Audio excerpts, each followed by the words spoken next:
on that? Okay, I'm going to hold off on. Yeah, it is not confirmed, but there is the possibility that this person could be armed.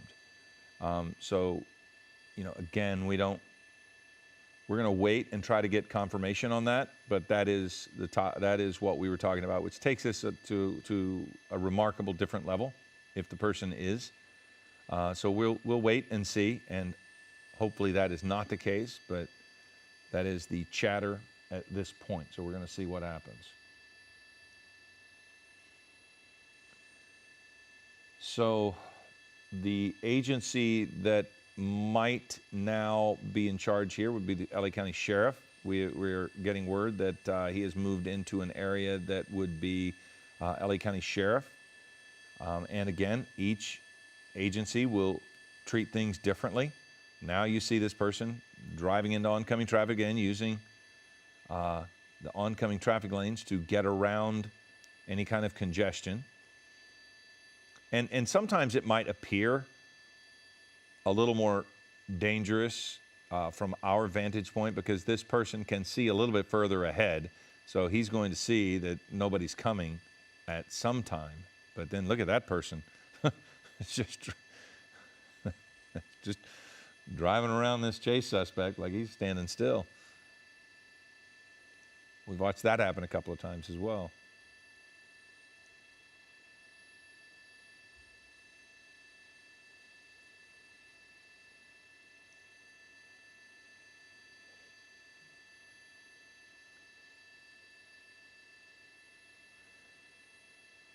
So we continue to watch this, and again, the suspect has slowed a bit, and you can tell as other commuters start to drive around him that his speed has not been the most troubling part of this person's driving behavior. It has been his willingness to drive into oncoming traffic, pass people on the right, disregard people in the crosswalk.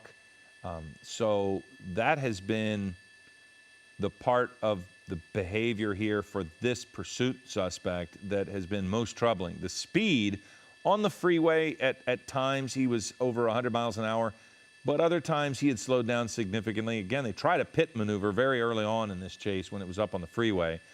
It was obviously unsuccessful, but they gave it a shot.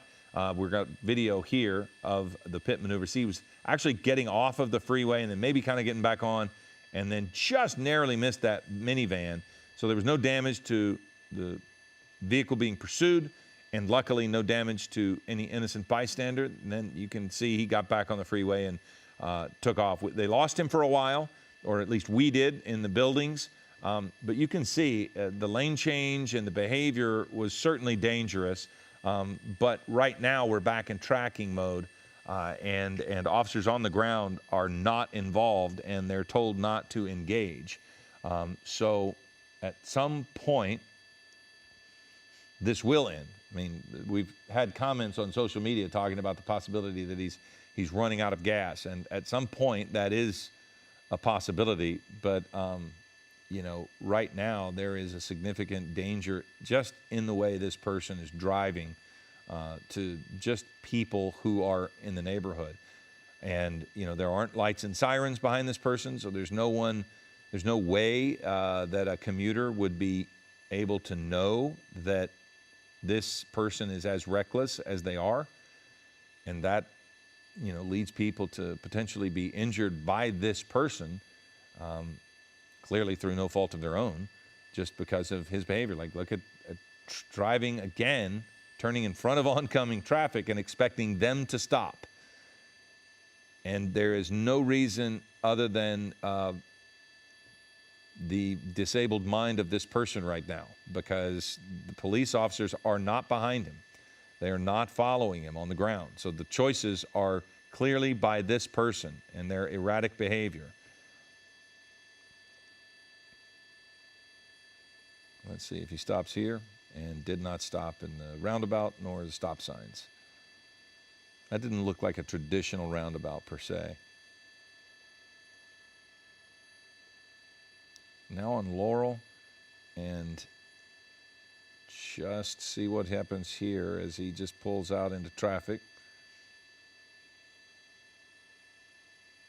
And quite frankly, I haven't been able to really tell what kind of vehicle it is. I thought it was a Mercedes. Does it? Somebody said a Honda Civic. See, well, they make Hondas very nice. But it did look like that, but I thought I saw a grate on the front earlier. So possibly a Honda Civic. Let's see if I got an email here. Somebody might pass along some new information here. No.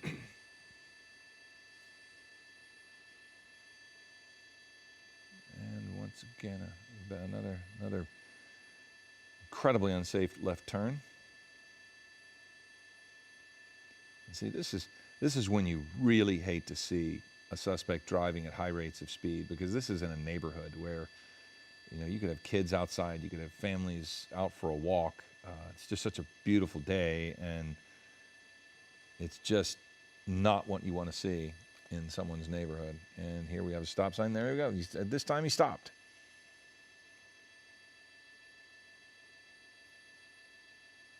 So it sounds like audio has returned on Facebook. I'm getting a text from that. I want to thank one of our viewers who is texting me periodically. We're getting somebody say this is a waste of public's money and dangerous. Block the road ahead of him and get it over with. That's Rick Jack. I would agree that you want it over, but if the reports are accurate that this person might be armed, you can't just block the road, and you can't block the road when he basically is driving a weapon. You're putting officers at risk as well. I understand and appreciate the question and the belief that a lot of people don't want this to continue, but at the same time, I also respect what LAPD is forced, and LAPD, CHP, sheriffs, everybody. It's this delicate balance. Because we have seen when this person drives even more recklessly when officers are visible.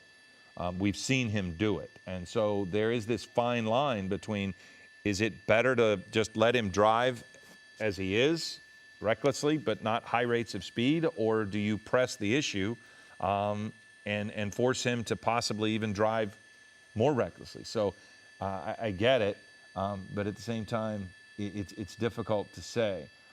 Somebody just asked, Fede Suarez, why are there no police behind him? And that's kind of why. It's because you're trying to there is the helicopter above. They know where he is. And in all likelihood, they know who this person is. Look at this. So now he is out in traffic and is hoping other people slow down, and they do.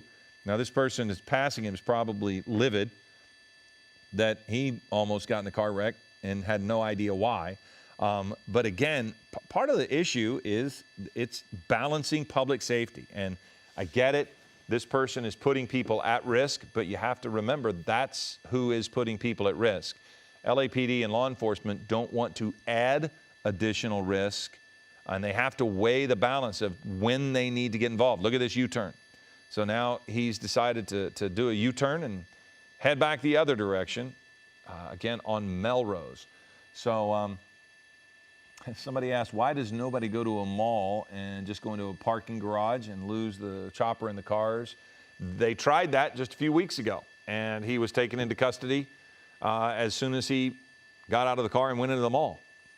So the interesting part to me about these chases is the efficiency of law enforcement, because there's very seldom a moment where a suspect does something that hasn't been seen before. They are policy, there's policy, they set these policies because of repeated actions by these people that are running from law enforcement. And that right there is so reckless, just barely getting through that intersection and being able to continue on his effort to escape. But there's so many different parts of this that are, you know, they've seen it before. They've seen it before. And so a lot of their actions are based off of prior experience and current behavior.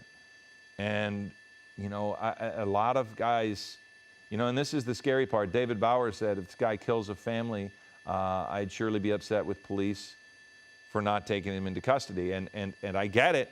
I get it. But what if pursuit causes the death of a family? Because that has happened. People have been injured in a pursuit, and that is one of the reasons why, in many cases, they pull back on these. So, it is such a fine line for law enforcement to try to stop somebody. At this point, this person is wanted for reckless driving.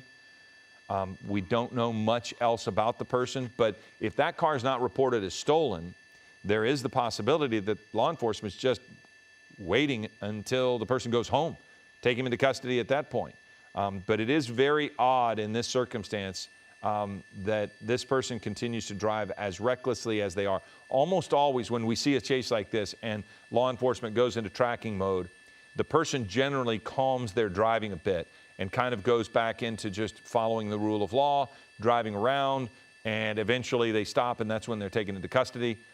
But this person has kind of bucked that trend in that this person has continued to drive recklessly even without law enforcement closely behind. You see there, driving into traffic, using the left turn lane for the other side.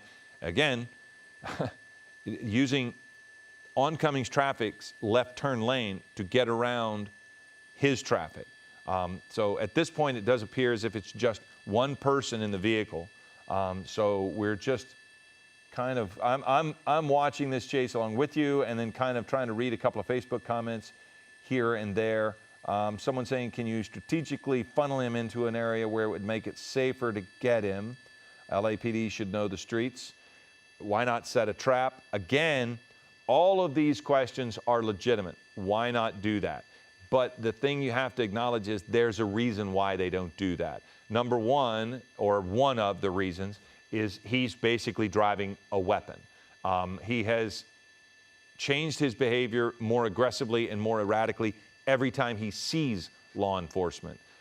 So at this point, the commuters are generally safer than if this person began to feel threatened. We saw this person try to drive up on a sidewalk just simply to get around traffic at an intersection.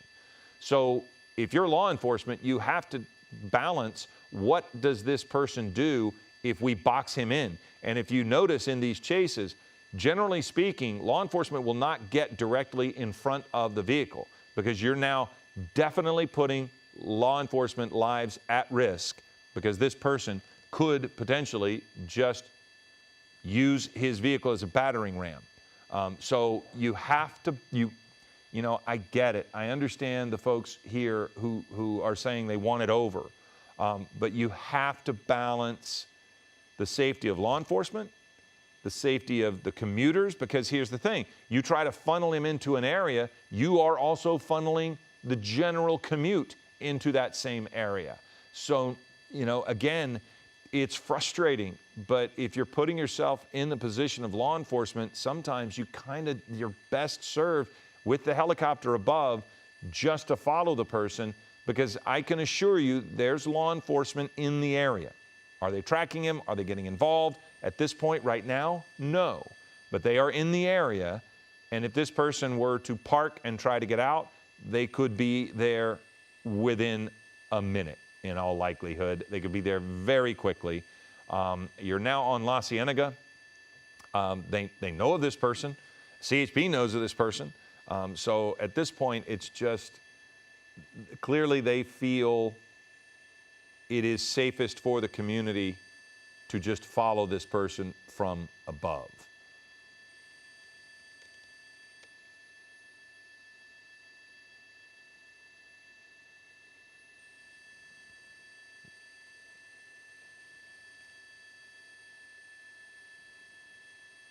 See, when do police come and chase this individual again? Well, that is,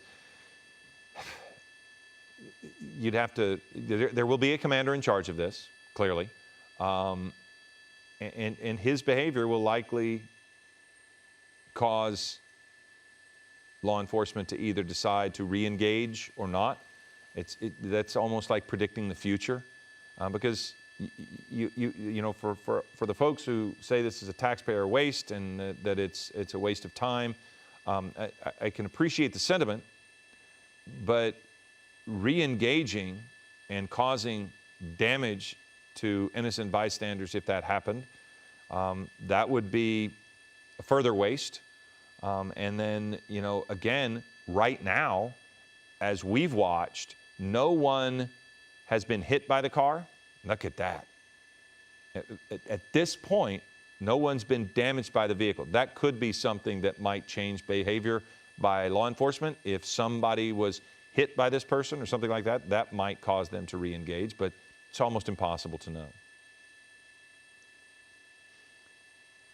Okay, here's what we're going to do. We are going to wrap up our coverage because we are just getting word that the only people following this suspect are television stations throughout Los Angeles. Law enforcement is no longer following this person. So we're going to wrap up our coverage. I want to thanks for all the people to engage us here on Facebook and social media, and hopefully you were able to watch on our streaming apps. But I'm Philip Palmer, and we are going to pull out of this chase for the time being. And any updates that are needed, we'll have on Eyewitness News at 3 o'clock.